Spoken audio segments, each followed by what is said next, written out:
Salam Just Indo. Kita bikin 3 video beruntun. Ini yang ketiga dari Timnas U19. Gue bahas sedikit tentang match itu dan secara overall. Oke. Jadi gue ingin bandingkan pada saat kita nanti tampil di Piala Dunia, apa yang kira-kira harus dirubah. Oke. Kita lihat dari match pertama tadi. Di babak pertama awal-awal kita sedikit melawan, ada setengah peluang lah berapa kali, tapi secara overall 20-25 menit terakhir itu nggak banget. Itu nggak banget karena ya kembali lagi masalah yang standar, terlalu cepat hilang bola dan kita itu nggak bisa main ball possession, seolah-olah bola itu harus ke depan terus. Oke. Kadang-kadang kita harus ke belakang, mundur, pegang bola, lihat santai. Gue nggak tahu apakah ingin buru-buru atau gimana, gue nggak ngerti lah. Terus kejadian ya hands, pelanggaran, itu pun hal-hal kecil dimana menjadi pelajaran. Beruntung mereka nggak masuk 1 penalti ya. Jadi 2 penalti total dari 3 is way too much. Dan kalau hands ya memang itu hands. Nah, adik-adik yang baru belajar hidup dan belajar bola ini, harusnya ini menjadi sebuah pelajaran yang luar biasa buat mereka, bahwa wasit nanti di Piala Dunia pun akan tampil seperti itu. Oke. Skornya 3-3 di babak kedua luar biasa, tapi kita lihat dulu kekurangan kita di mana. Kalau kita kekurangan ketinggian, itu udah nggak bisa diapa-apain. Paham? Kita sudah bahas pada saat kita adu man to man, kita sering kalah. Itu bisa ditingkatkan. Dan kalau lu merasa kurang kuat, ya jangan bermain man to man, kasarnya begitu kan. Jangan terlalu ngelewatin karena lu di body, dan itu kejadian beberapa kali lagi mereka berusaha melewati dengan dribbling, di cover depannya hilang bola. Witan 2 kali coba ngelewatin, hilang bola. Oke.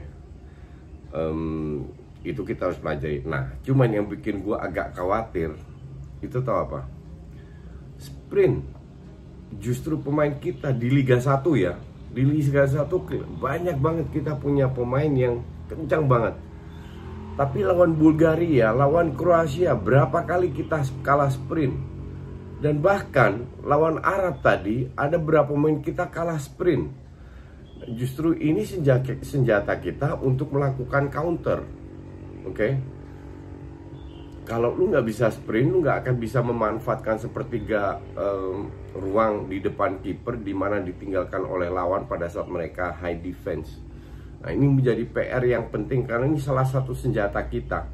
Kalau perlu kontaklah Asosiasi Atletik Indonesia, ajari mereka, karena sprint itu teknik. Ajari mereka bagaimana mereka bisa melakukan sprint dengan benar. Ini sangat, kalau gue bilang sangat penting dan tidak bisa diabaikan. Oke. Terus kesalahan yang terjadi di babak pertama sebenarnya nggak jauh seperti yang kejadian di babak kedua lawan Kroasia dan Bulgaria. End passingnya buruk, salah ambil keputusan, terus defense terutama ya, defense-nya itu ngeri ya. Kita boleh ngelihat skor 3-3 itu luar biasa untuk gue ya, tapi murni berdasarkan fighting spirit, bukan teknis atau taktis, murni fighting spirit. Dan Saudi Arab drop. Lihat mereka 2 kali di depan gawang kosong, gak ada kiper, jarak 2-3 meter gak masuk. Kalau itu masuk 4-2, 5-2, selesai. Mungkin gol ketiga kita gak dapet. If you don't finish, you will be punished. Itu yang terjadi kemarin dengan Saudi. Mereka tidak menyelesaikan, ya mereka kena strap di detik-detik terakhir. Dan sangat layak, terutama di 15 menit terakhir, 20 menit terakhir kita bermain murni fighting spirit, ngepres dan lain-lain. Dan kesalahan Saudi ini futsal banget. Ini dasarnya futsal 4-0. pada saat pemain Indonesia nguber bola, mereka panik, mereka nggak bisa pegang bola. Kenapa? Karena mereka nunggu bola. Kalau di futsal kita main nol, kita di high press semua, kita jemput bola. Jadi satu passing kita jemput bola, sambil passing yang lain yang terima bola juga jemput. Ini cari ruang kosong. Itu futsal banget. Kalau mereka pernah sering bermain futsal dengan benar, mereka tahu apa yang harus dilakukan. Kemarin para pemain Arab Saudi itu, ini enggak. Mereka di press, passing, diem, kontrol bola, salah kontrol, Indonesia dapat. Berkali-kali Indonesia dapat dari situ. Nah, ini juga bisa menjadi pelajaran buat Indonesia. Kalau seandainya kita di press, dan itu kita pasti akan di press. Pasti akan di press, karena yang kita ketemu nanti itu negara kayak Spanyol, Jerman, Belanda,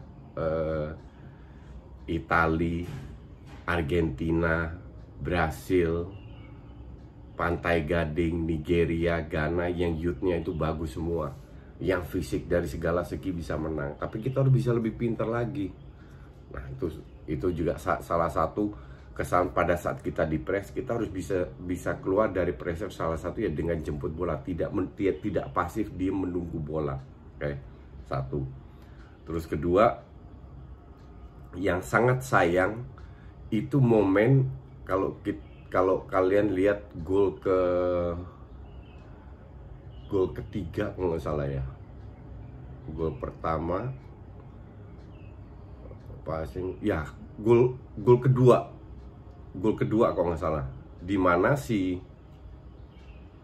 Arhan di cover, Arhan pegang bola dari sayap kiri, dia di cover 3 orang, terus dia bisa passing. Timingnya benar, kebetulan timing benar, karena berapa kali bukan Arhan tapi yang lain sering salah ambil timing untuk passing, dribbling dideketin baru passing kepotong. Nah, ini harus diperbaiki. Nah, pada saat kita melihat bahwa satu teman kita di cover 3 orang, artinya ada 2-3 pemain kosong di situ, 2 pemain kosong, ya kan? Nah, ini dimanfaatkan oleh Indonesia. Dia passing, ada zona-zona kosong, di crossing, passing balik, gol. Keren banget golnya. Gue nggak tahu, lupa gol kedua atau ketiga. Oke. Dan momentum seperti ini itu harusnya lebih sering terjadi, karena ini salah satu peluang besar yang kita bisa create sendiri, yaitu menarik lawan. Pada saat lawan kita tarik, asumsi mereka bermain 4-3-3 atau 4-4-2 lah. Kita di tengah, kita tarik lawan, dikerubungin 3 orang. Kan ada zona-zona yang kosong. Dan itu benar-benar dimanfaatkan Indonesia. Sangat bagus. Cuman gua harap ke depannya momen-momen seperti itu lebih sering terjadi. Tapi bukan momen yang dimana kita salah passing, salah timing. Itu berkali-kali terjadi. By the way, gue expect tinggi dari seorang Witan yang main di Serbia. Kalau untuk gue, dia walaupun cuma main 1 babak gantiin Shaqiri, gue bilang dia nggak kelihatan sama sekali. Beberapa kali dia coba ngelewatin, nggak lewat. Tapi mungkin kebetulan dia main jelek. Dari lain kali kalau U19 main, gue akan lebih pantau dia, lihat dia mainnya gimana.